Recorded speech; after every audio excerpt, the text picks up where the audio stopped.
Kia ora, I'm Marco Fon, and this is Life is Loading, a podcast where we delve into the challenges facing those in the quarter life stage.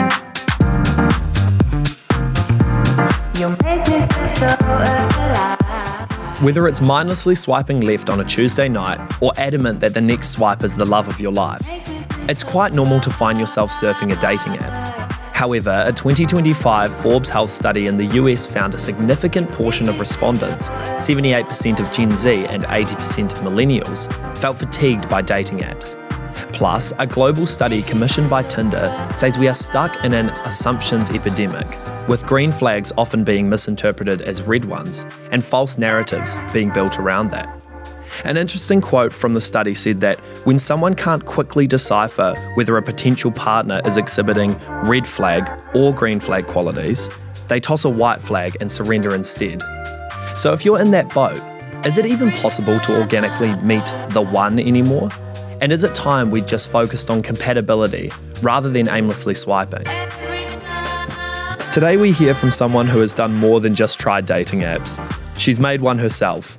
Christchurch entrepreneur and founder of the dating app Amor, Emily Heazlewood, joins us on the podcast to share her insights. Emily, thanks for joining us. Hey, thanks for having me. Emily, you launched Amor last year, a dating app which is all about compatibility rather than swiping.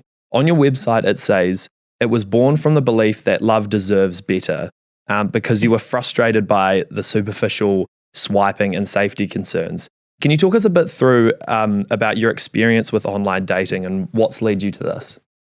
Yeah, perfect. Really good question. I mean, I can't say I have too many horror stories or anything like that. I couldn't say I was actually on the dating apps that long, but no, I was on one of them for about 3 days, and I was out for a drink with my friend, and a guy came up to her at the bar and said, "That's Emily, isn't it? She's single. Do you think I've got a shot?" And I was so mortified being at this place, being like, I don't know who that person is, but they somehow had a mutual connection. So I think it kind of like sort of spoke to the whole, there is like safety concerns for people, both men and women, but also like who knows you're single and what sort of conversations or screenshots are going around. So yeah, I think ultimately I just wanted to build something that was a bit slower, more intentional, and much more focused on actually finding love and actually committing to a relationship versus this whole like validation piece, I guess, which the sort of low effort apps are sort of encouraging. Yeah, for sure. You could say there's almost a commodification, of love. The swiping left and right, based on appearances. It's kind of superficial in that sort of sense. But in your eyes, what's the success rate that you will find love of your life out there? Yeah, I mean, it'd be a fascinating stat to actually find. I think it is getting harder. I think there's a really big cultural shift, especially with young men. Like us women are becoming probably a lot more outspoken and harder on men, and there's ghosting and there's all sorts of things. So men are not approaching as much, and then you've also got, well, we're working from home, or we're online grocery click and collect almost. Basically, we're not in community groups like churches and sports groups, and so the very odd chance that you are doing something and you see someone slightly that you could be interested in, the chances of you guys actually talking is so slim nowadays that I think that's the barrier that needs to be sort of removed. I know a guy that I spoke to, he's is he 26, and I sort of said to him, are you approaching people, are you talking to people? And he did, and now he's seeing someone, and it's quite exciting. It's you don't know what you don't know, right? Like you don't know if they might be interested. It might just make their day if they're in a relationship. I know a really, really attractive young woman who she said, I've never been asked on a date. She goes, the amount of DMs I get, I had guys DMing me to ask if to talk to her, but it just goes to show that not a single guy ever asked her on a date. And it's like, my goodness, the missed opportunity in talking to people in real life. So yeah, I think there is a very low chance, but I think it's still happening. Like I went to a wedding last year, they met at dancing together. And so I think if you're getting out there and doing those things, there's obviously a much more higher statistical rate. Yeah. So what is sort of the dating etiquette like right now? Like have all of these dating apps sort of changed that in a way? Yeah, I definitely think it's sort of turned it for the worst. I think the ghosting is okay. I think people wasting each other's time. I think, they might talk for 4 weeks and then completely just block them or never turn up to the date. And so there's no real intent behind some of it. And, it's hurting a lot of people, right? And so, however, I do think we're going through a bit of a shift. I think the youth are moving away from alcohol and they're moving away a little bit from social media. They're very, eyes open about your attention span and what that's doing for the likes of Instagram and TikTok and all that. And so I think they're becoming really aware of, well, hang on a second, like they want to own their time and they want to be kinder in society. And, we both live in Christchurch. We know that we all hear through the grapevine of what people get up to and who's done what. And so I think also there's a bit of accountability now. But yeah, I think hopefully we see it getting better. I think we've definitely hit the worst of it probably a year or two ago. Yeah, for sure. These apps have almost turned into an algorithm, which we've already kind of been talking about. It's not uncommon to aimlessly scroll a dating app purely just for the intentions of stimulation. What does Amor do differently? Yeah, very good question. What we do is, I always say it's like a shoe shop. If you go in and there's 100 pairs of shoes, how are you going to choose which one you want? But if you go in and there's 3, then you're going to compare them on, well, I want leather sole, or I actually want, I can only run in this height or whatever. So you become a lot more intentional about your choice. And so what we do is we give you each week at 4:00 on Sunday, new matches are released. You only get up to 4 of them maximum. So you actually sort of invest in those conversations. Photos reveal over 24 hours. So it gives you the chance to chat and actually sort of judge them, like not judge them, but like, interact with them without that initial photo being in the way.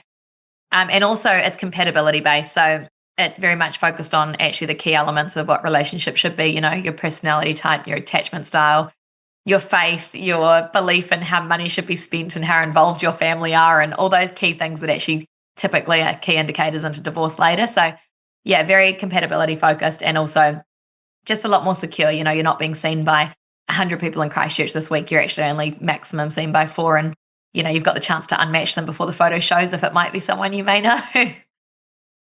Yeah, no, that's a really nice way of doing it. I like how, that analogy you use for the shoe shop, if there's only a few things that you're looking at or a smaller pool that you're selecting from, it's way easier to make one of those choices. Yeah. Shares in dating apps have been on the steep decline in the past 5 years. About 70% of a drop from Match Group and 92% drop from Bumble. The reason is reportedly a lack of paying subscribers. When you're heading into this space and you're trying to create a new app for people out there that actually works for them, what are sorts of some of the struggles and concerns that you have while making these apps and those hurdles that you need to overcome? Yeah, from a developer's point of view, or like from our point of view? A bit of both, if you like. For the customer. Yeah, sure. I think there's two. I love that. It's a really good question, and I love that you've sort of seen that, because I think it goes to show what's happening culturally and around the world. There's 2 sides of it. One is, if you're not able to like put a bit of money into actually finding the right person, it's going to cost you in the long run. So I know couples that are 3 months together and then they finally find out that they weren't compatible. They've wasted a lot of money on dates, a lot of emotional toll, and a lot of time of their own wasted. So I think you've got to put a value as what is love for you and how serious are you and intentional, it sort of sprung out when I was in the US, when people are easily paying 10, 100 grand, usually about 10 grand to get a matchmaker, because they're like, well, I want to do it once, I want to do it right. And we've got a 41% divorce rate that you're swimming up against. So you probably want to sort of counteract that. However, at the same time, like where we sit is literally half the price of Bumble and like a lot of the Match Group ones. And it is hard, don't get me wrong, like the cost of running an app is way more expensive than people realize. And I sort of sometimes, I've got it as cheap as I can. I would love to be able to say I could offer it free, but you'd have to really have people be intentional about using it. And I think there's the sort of the difference, right? I think for us, we know you're going to leave the app. Like I had a woman message me last weekend saying that she met her match in the second match she had, and she was on a free trial for the 3 days. So she literally ultimately has got a partner out of a free subscription, which is awesome. But again, we've lost 2 customers, so we've got to go replenish the pool. So we're okay with churn because it means you're finding someone. But the other apps are focused wholly and solely on how do we give you enough attractive people you'll get excited, and then we'll give you a depletion of it, and then we'll bring it back. So I think you've got to look at what they're incentivized by. And I do understand it from a business point of view. It's very expensive running technology. companies. But yeah, are they actually incentivized by finding you someone? And I don't think a lot of them really are, to be honest. If they lost most people in 7 days, their business model would completely fall over. And so attention is their currency, right? So if they can keep you coming back, and they know it, like they'll full well know the most attractive people in Christchurch that get the most swipes and engagement, they'll be using you as bait, basically. Like it's not how it should be, I don't think. And it's quite sad for those. I think it's like 80% of men that don't even get seen on the apps. Like it's really, really sad more for the men, actually. You touched on the sort of struggles on the economic side for some of the customers or the people using the app, you could say. Budgeting, you said $10,000-$15,000 could be put aside each year for someone. A supermarket bunch of flowers is $20. By the time you get 2 tickets to Hoyt's, let's say, for $46, and a dinner can reach around $100 if you're ordering a round of drinks. That's a lot for people struggling with the cost of living crisis. Are there any tips that you have on how someone could budget for those sorts of dates, and how they budget around trying to find that love of their life?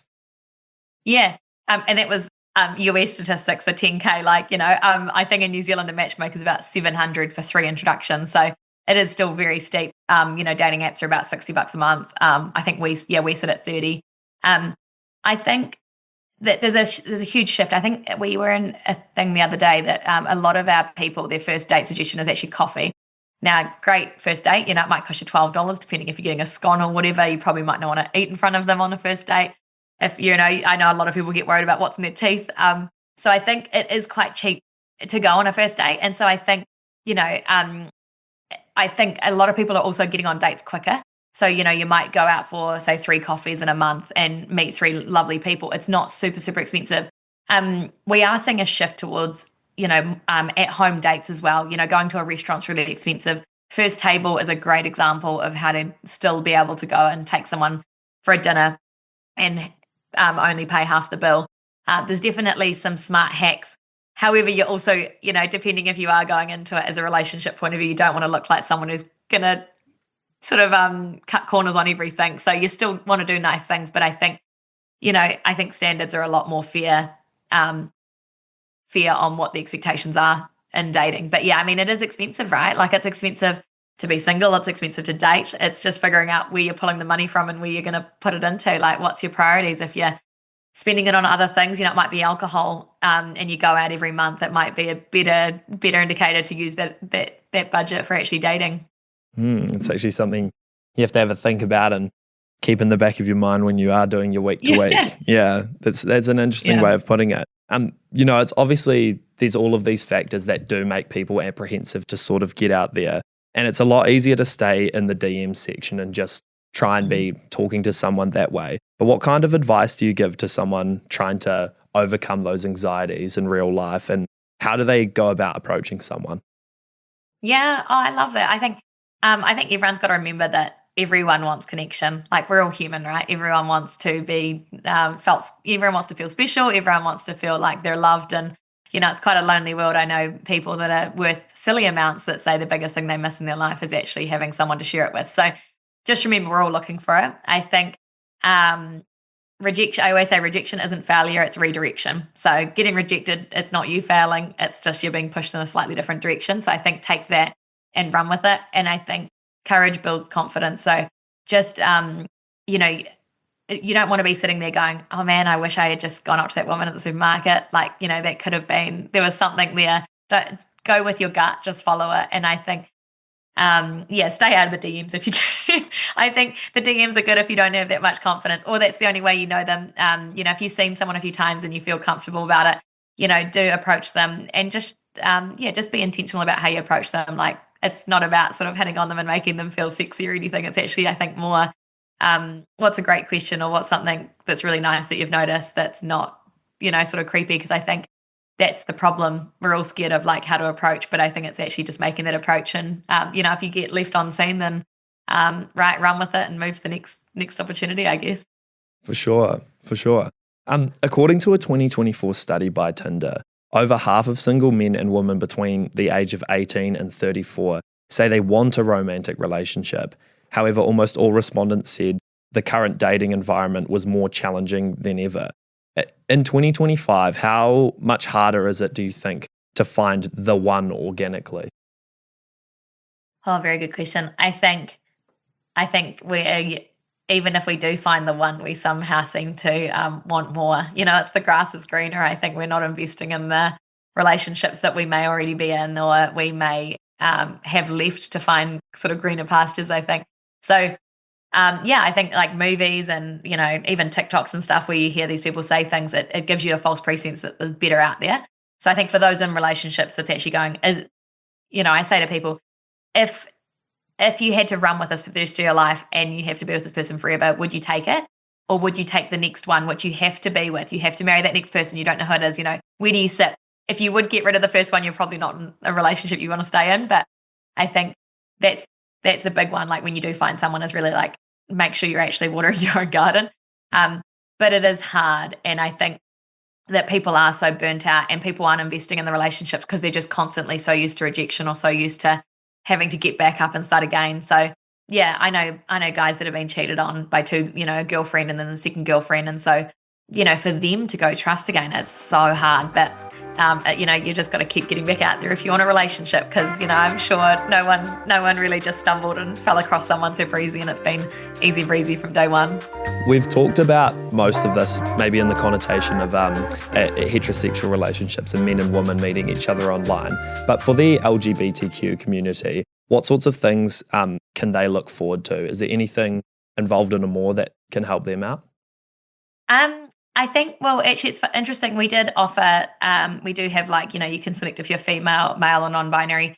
And actually, interesting, I actually emailed a woman person about it last week because they were asking about it. And I think it was less than 0.4% of people that sign up are looking for non-binary on Amor. So unfortunately, I'm probably not the best placed for that, because I know that we definitely seem to hit that other side of things. But yeah, I think the cool thing is there's so many different apps out there. There's Christian Connect, there's Muslim Connect. I think there's any option out there as apps. So I'm sure there's probably one that's a lot more tailored. And I love that, right? There's so many niche groups out there for people to find love on. It's trying to find your niche and figure out what you're really looking for. And yeah, you'll definitely find it if you're looking.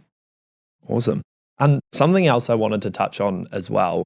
From my personal experience, I feel like dating apps can sometimes have this sort of group culture around them.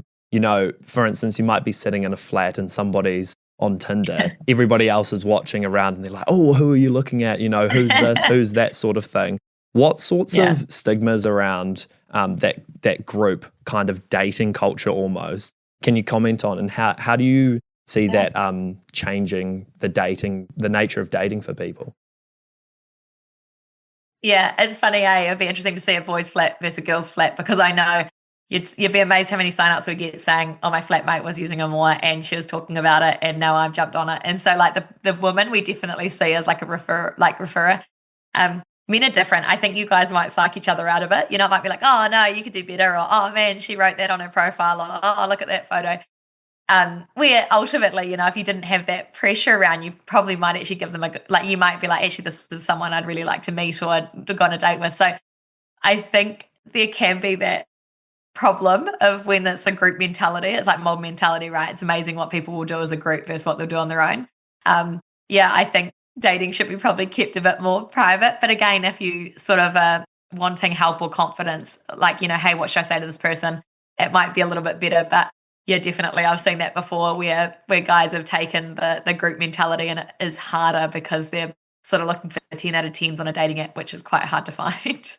Yeah, for sure. And I guess it's hard to distinguish those two things, when you're asking for help for someone, when, you're interested in someone, but you're just needing a bit of direction compared to them making a decision for you and, succumbing to peer pressure or something like that. Yeah, totally. Yeah, for sure. Where do you see dating in 5 years?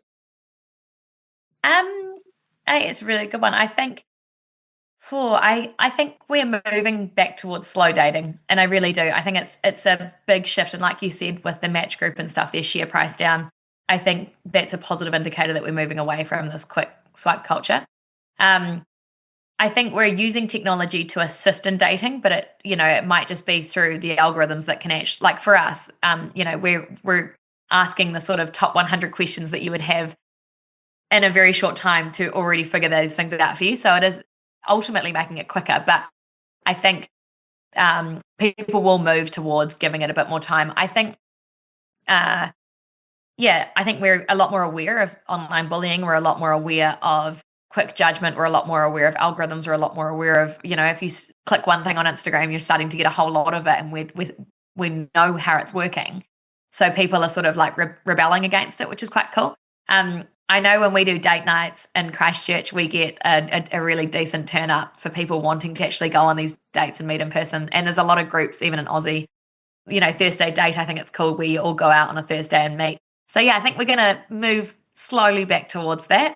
Run clubs, like it's a great example of, I don't actually know if anyone's there for the running. I really do think that's actually just a way of meeting people, but I love it. Like, I'm all for it. And I think it's much better to give someone that opportunity than getting all psyched out by pineapple on pizza or all these silly things that people are getting like super in their head about. Next steps for Amor, is there anything over that 5-year time period that you guys are looking to improve on or make different? Yeah, we launched in Aussie recently, so we've had over 1,000 downloads in Melbourne and Sydney, which has been really cool and totally different dating insights to what we're seeing in New Zealand. We've got some more community features coming in, so like online polls where you can sort of feel a part of the community of all the singles, where you can all vote on something in the day, and then we'll slowly expand into the relationship space. So if you're in a relationship, you can actually use it as a bit of a plug-in tool to keep your communication high, and also just be super aware of each other so things don't slip, because I know that's the big sucker for a lot of divorces. It's a slippery slope for a long time and hasn't been addressed sort of earlier. But yeah, I think our goal is always the same, as just to be Australasia's safest and most sort of success-driven matchmaking dating app that can actually help people genuinely find love. Awesome.